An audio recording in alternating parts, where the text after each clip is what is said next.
다음 두 번째 질문 넘어가 보죠. 이번에는 익명으로 해달라고 하신 분이신가 봐요. 네. 그럼 제가 하고 읽어볼게요. 있으니까요. 네. 안녕하세요. 나이사 열혈 청취자입니다. 지난해 이모부가 췌장암으로 갑작스레 돌아가시면서 가족들이 적지 않은 충격을 받았는데요. 평소 술, 담배 안 하시고 건강관리도 열심히 하셨던 터라 더 충격이 컸던 것 같습니다. 췌장암의 경우 증상이 없고 초음파로도 잡아내기 어렵다고 들었거든요. 그런데 간단한 피검사로 췌장 건강 상태를 파악할 수 있다고 하던데 얼마나 정확한가요? 또 평소 어떤 증상이 나타났을 때 췌장 건강이 안 좋구나 혹은 췌장암을 의심하면 될까요?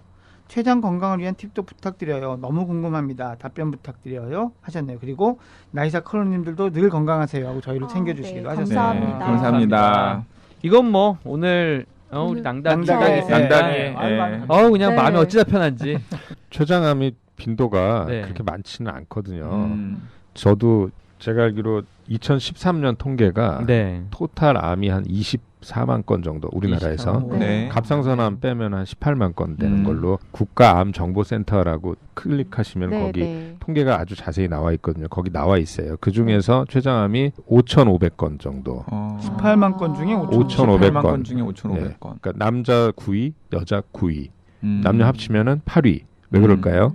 남자 전립선암이 있고 여자 자궁경부암이 있어서 남녀를 합치면은 빠지는구나. 8위로 넘어가더라고요. 네. 네. 그런데 그 전립선암이 한 9,500건 정도 통계 제가 보니까 나와 있더라고요. 5,000건이란 거는 그렇게 높은 건 아닙니다. 예. 그리고 우리가 살면서 그러니까 거꾸로 제가 생각해 봤거든요. 네. 환자한테 물론 그렇게 설명하지만 전립선암에 걸릴 걸 걱정하면서 사는 아저씨들은 별로 없잖아요. 그렇죠. 흔하지 않다라고 알고 있으니까 췌장암도 마찬가지입니다. 음. 흔하지 않은데 단 이게 황달이 생겨서 진단이 되는 경우가 많거든요. 네. 즉, 그때서야 비로소. 네, 그러니까 진단 당시에 췌장암은 완치는 수술인데 50% 이상이 수술을 못하는 상황이죠. 그래서 사람들이 췌장암에 걸리면 무섭구나라고 기억을 생각을 합니다. 하는 게 아닐까. 근데 췌장암 하면 항상 세트로 담도암도 같이 얘기를 하시는 분들이 많더라고요. 네, 그러니까 담도가 담즙이 간에서 만들어져서 쓸개 저장이 됐다가 그 다음에 이제 십이지장으로 배출이 되는데 췌장에 있는 췌장관이 있겠죠. 췌장에 소화액이 나오니까요. 그게 만나요. 십이지장 바로 전에. 그러니까 췌장 머리 쪽의 암이라든지 담도암이라든지 혹은 십이지장암 그거를 그 췌장 팽대부 주위 암이라 그래서 증상이 비슷해요. 황달이라는 증상이 비슷하죠. 네, 맞습니다. 네. 근데 제가 궁금한 게 어떻게 이렇게 잘 아세요? 왜냐하면 저희 장인어른께서 담도암 판정을 받으신 다음에 굉장히 운이 좋게 방사선 치료를 받으셔가지고 완치가 되셨어요. 황달이 심해가지고 병원으로 오셔서 담도암 판정을 그러니까 지방국립대병원에서 담도암 판정을 받고 우리는 손 쓸 수 없다. 그래서 이제 서울의 모 대학병원으로 왔는데 거기서 이제 그 굉장히 잘 하신다는 외과 선생님이랑 연결이 되어가지고 했는데 수술을 권하시지 않더라고요. 그리고 가족들한테도 다 준비를 하라고 그런 상태였는데 황달기가 좀 잡힌 다음에 그래도 뭔가 공격적인 치료를 해보자. 건강하시니까 그때까지는. 그래서 방사선 치료를 했는데 그게 효과가 좋았는지 지금 5년 이상 생존해 계세요. 네. 아니 뭐 답변하기가 제가 방사선 치료하거나 그런 게 아니라서 답변하기가 조금 애매한데. 뭐 그래서 그때 좀 공부를 좀 했습니다. 그렇군요. 그리고 예전에 그 유명한 드라마 중에서 하얀 거탑이라는 드라마 있었잖아요. 거기에 주인공이 김영미. 황달로 막 마지막에 고생하다 죽는데 그때 그 주인공이 앓는 암이 담도암으로 묘사가 되거든요. 여기 보면 이모부가 췌장암으로 갑작스럽게 돌아가셨다고 했는데 혹시 췌장암도 유전 가족력이 있나요? 뭐 있다고는 돼 있는데요. 예, 그 뭐 이모부는 가족 아니잖아요. 이모부에 이제 딸이 뭐 자녀들이 있을 수 있으니까. 네.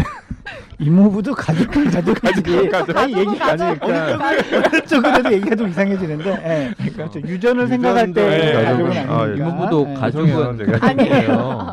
이모부 들으시면 섭섭해요.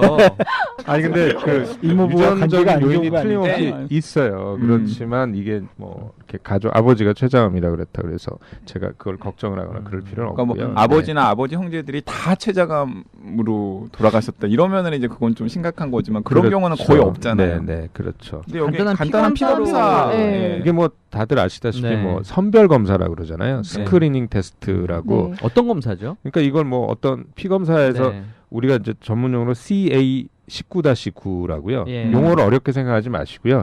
피 검사를 했을 때 요런 걸 검사하는 게 있다. 예. 영어로 하면 carbohydrate antigen.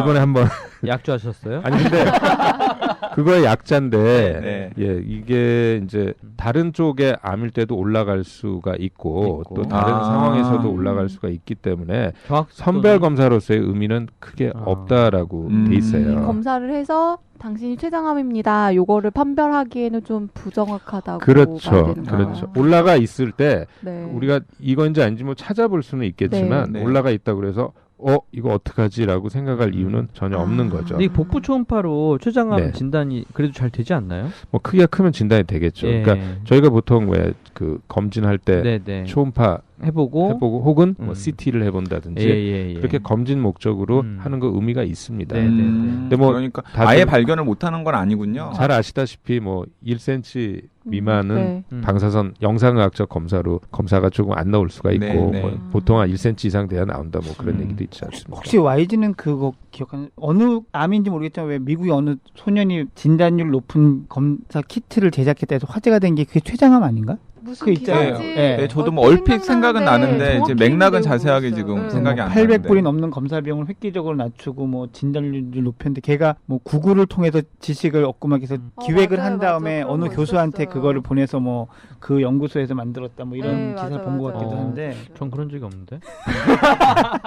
에볼라 진단 키트인가? 에볼라 진단. 에볼라였나? 네. 그러니까 에볼라 기본적으로 진단 그러면 그래서 그런 네. 아까 말씀드렸자면 그 피 검사가 그런 경우엔 유용하죠. 음. 처음에 수술 전에 높았는데 네. 수술하고 나서 이게 얼마나 좀 떨어졌는지 경과 관찰. 수술하고 계속 그 췌장암 재발을 위해서 계속 정기적으로 검사를 하는데 이게 어느 날 갑자기 또 올라갔다. 그러면은 이거 조금 신경을 써야 되겠다. 한번 더 찾아보자. 뭐 이런 식으로 해석을 할 수는 있겠지만 말씀드렸듯이 피 검사 자체가 진단을 할 수 있거나 그런 건 아닌 것 같아요. 지금 노형님이 말씀하신 그 기사를 찾아봤더니 잭 안드라카라는 아이가 삼촌같이 지냈던 가까운 어른이 췌장암으로 돌아가시는 걸 경험하게 됐대요. 그래서 인터넷에서 췌장암에 대해서 조사를 하다 보니까 췌장암 환자의 85% 이상이 암 말기에 진단되고 생존 확률이 단 2%밖에 되지 않는다라는 사실을 알고 보니까 진단 방법이 60년이나 된 오래된 방법이고 검사 비용도 $800다. 뭐 이래서 진단 센서를 만드는 방법을 찾기 시작해서 이거 되게 대단한데 3개월에 걸쳐 8천여 개의 단백질을 조사해서 췌장암, 난소암, 폐암에 반응하는 단백질인 메소텔린을 찾아내는 데 성공했대요. 그리고 여기에 항체와 탄소 나노튜브를 결합해 진단 종이를 만들어냈고 그리고 여기에 필요한 지식은 전부 위키디피아하고 구글, 고등학교 생물교실 도구 이런 식으로 해가지고 진단 키트를 만들었는데 그 가격이 3센트 그리고 검사에 걸리는 시간도 기존보다 168배가 빠른 5분. 그치. 이렇게 네, 나도 그 기사를 본 건데, 그러니까 우리가 아까 신약 얘기도 했지만 검사도 이제 이렇게 해서 진단할 수도 있다라고 하는 것과 이게 정말 의사가 환자를 진단하는 데 있어서 써도 된다라고 확인되는 것과는 또 과정이 필요한 거죠. 예. 아마 이분도 그런 기사를 보고 아마 이런 간단한 검사가 있다던데라고 하신 것 같기도 하고. 예. 근데 췌장 건강을 위한 팁이 따로 있나요? 근데 오늘 어쨌든 간에 낭박 선생님의 말씀은 낭닭의 얘기는 낭밥? 죄송합니다. 낭닭의 얘기는 별로 걱정할 거 없다. 네, 걱정하면서 살 필요는 없을 것 같아요. 예. 췌장암에 걸릴까봐 걱정을. 췌장 건강이라 그러는 게 사실은 그 췌장암보다는 췌장염이 훨씬 많잖아요. 그걸도 조심해야죠. 네, 우리나라에서 췌장염 가장 흔한 원인 두 개. 하나 술. 그렇죠? 네. 그러니까 또 하나는 담석 작은 게 그 아까 담도 내려오다가 췌장하고 만난다 그랬잖아요. 네네. 거기 막아서 담석성 췌장염.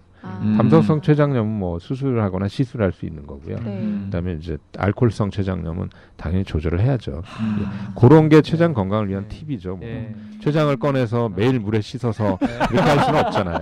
정말 토끼의 간도 아니고 말렸다가 양당님이 이렇게 조언해 주시기엔 부적절한 질문이었네요. 술을 적절하게 이런 건 참 어렵습니다.